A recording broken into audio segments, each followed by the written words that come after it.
الرجیم بسم اللہ الرحمن الرحیم۔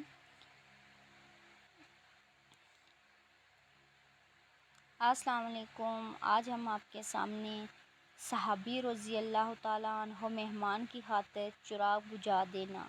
ایک صحابہ رضی اللہ تعالیٰ عنہ حضور اقدس صلی اللہ علیہ وآلہ وسلم کی خدمت میں حاضر ہوئے اور بھوک اور پریشانی کی حالت کی اطلاع دی۔ حضور نے اپنے گھر والوں کی طرف آدمی بھیجا، کہیں کچھ نہ ملا تو حضور نے صحابہ سے فرمایا کہ کوئی شخص ہے جو ان کی ایک رات کی مہمانی قبول کر لے۔ ایک انصاری صحابی رضی اللہ تعالیٰ عنہ نے عرض کیا، یا رسول اللہ، میں مہمانی کروں گا۔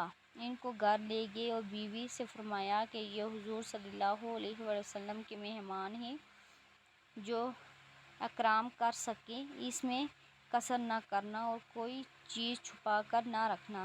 بیوی نے کہا، خدا کی قسم، بچوں کے قابل کچھ تھوڑا سا رکھا ہے، کچھ بھی گھر میں نہیں۔ اور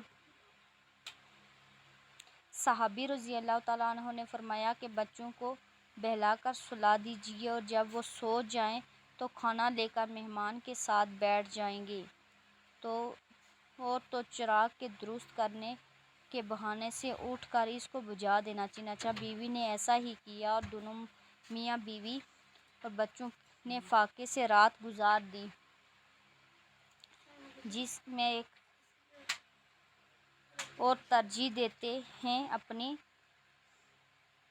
جانوں پر، اگرچہ ان پر فاقہ ہی ہو۔ اس قسم کے متعدد واقعات ہیں جو صحابہ رضی اللہ تعالیٰ عنہ کے جہاں پیش آئے ہیں۔ چنانچہ ایک دوسرا واقعہ اسی قسم کا لکھا گیا ہے۔ اپنا خیال رکھیے گا اور اس چینل کا بھی اجازت دیجیے۔ اللہ حافظ۔